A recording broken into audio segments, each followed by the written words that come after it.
अस्सलाम वालेकुम, this is your teacher Hamza Bhatt. हम अपना रेलिवेंट कॉस्टिंग का टॉपिक को जारी रखते हैं। अभी हम एक और बड़ी इंटरेस्टिंग से एग्जांपल देख रहे हैं रेलिवेंट कॉस्टिंग ऑफ मटेरियल को समझने के लिए। R Limited has been approached by a customer who would like a special job to be done by him. R Limited एक कंपनी है, उसके पास एक कस्टमर आया और उससे कोई जॉब करवानी है। उस जॉब के लिए हमें कौन कौन सा मटेरियल चाहिए? ए, बी, सी एंड डी। उस जॉब को परफॉर्म करने के लिए 4 किस्म का मटेरियल चाहिए। टोटल रिक्वायरमेंट कितनी है? ए हमें 1000 यूनिट्स चाहिए, बी के भी 1000 यूनिट्स चाहिए, सी के भी 1000 यूनिट्स चाहिए, डी के 200 यूनिट्स चाहिए। ऑलरेडी हमारे पास कितने पड़े हैं? 0, 600, 700 और 200। Book value of units in inventory की बुक वैल्यू हमारे पास हमेशा इररेलेवेंट कॉस्ट होगी। ठीक है, बुक वैल्यू क्योंकि पास पे डिपेंड करती है। ठीक है जी।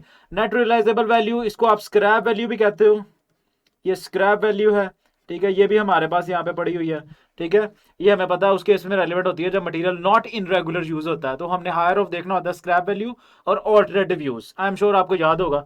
रिप्लेसमेंट कॉस्ट ये करंट परचेज प्राइस होती है जी, ये भी हमारे पास अवेलेबल है इन केस हमें बाहर से कुछ खरीदना पड़ता है। ठीक है जी। अब हम देखते हैं जी, मटेरियल ए तो स्टॉक में पड़ा ही नहीं हुआ, तो सिंपली 6 रेलिवेंट हो जाएगा, रेलिवेंट कॉस्ट हो जाएगी जो परचेज प्राइस है। तो हमने देखा 1000 इंटू 6000 आपके पास रेलिवेंट कॉस्ट होगी मटेरियल ए के लिए। मटेरियल बी रेगुलरली यूज होता है और हमने पढ़ा था चार्ट में कि जब मटेरियल कोई भी मटेरियल रेगुलर यूज होता है तो उसके लिए रेलिवेंट कॉस्ट क्या बन जाती है? उसकी करंट परचेज प्राइस या रिप्लेसमेंट कॉस्ट। तो हमारे पास 5 जो है हमारे लिए क्या हो जाएगी? Relevant cost. 600 के लिए भी जो पड़े हुए हैं उनके लिए भी यही रेलिवेंट कॉस्ट है, जो पड़े नहीं हुए उसके लिए तो हमेशा परचेज प्राइस ही रेलिवेंट कॉस्ट होती है। तो 1000 इंटू 5 आपके लिए क्या हो जाएगी? रेलिवेंट कॉस्ट 5000 मटेरियल बी के लिए। अब आते हैं मटेरियल सी की तरफ। Material C and D are in inventory as a result of previous और बाइंग। प्रीवियसली आपने कोई और बाइंग कर लिया, इसकी वजह से मटेरियल सी और डी आपके पास एक्स्ट्रा पड़े हुए हैं। ठीक है, 700 और 200 यूनिट्स।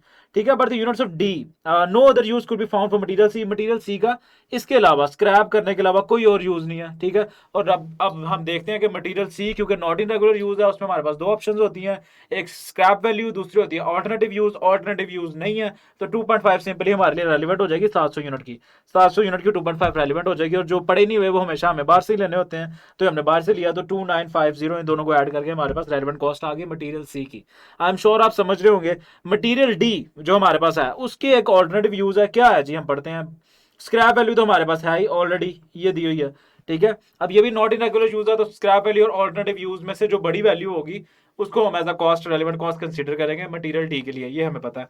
अच्छा, हमारे पास क्या सीन है जी? But units of material D could be used in another job as a substitute of 300 units of material E. Material D को किसी और जॉब में मटेरियल ई की जगह यूज किया जा सकता है, जो कि 300 यूनिट्स मटेरियल ई के उस जॉब के लिए चाहिए रहते हैं, और उनकी कॉस्ट ₹5 पर यूनिट है।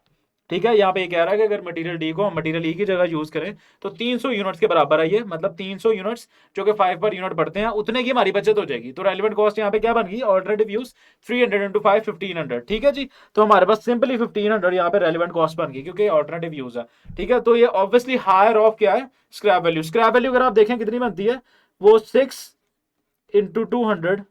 ठीक है, ये आपके पास 1200 रुपया बनती है, जबकि ये 1500 है और हमने इसकी हायर ऑफ लेनी होती है। हायर ऑफ 1500 आप लेंगे और ये आपकी रेलिवेंट कॉस्ट बन जाएगी। इस तरह टोटल रेलिवेंट कॉस्ट आपकी कितनी बनी? 15,450 रुपए। आई एम श्योर आप ये अंडरस्टैंड कर गए होंगे। Thank you.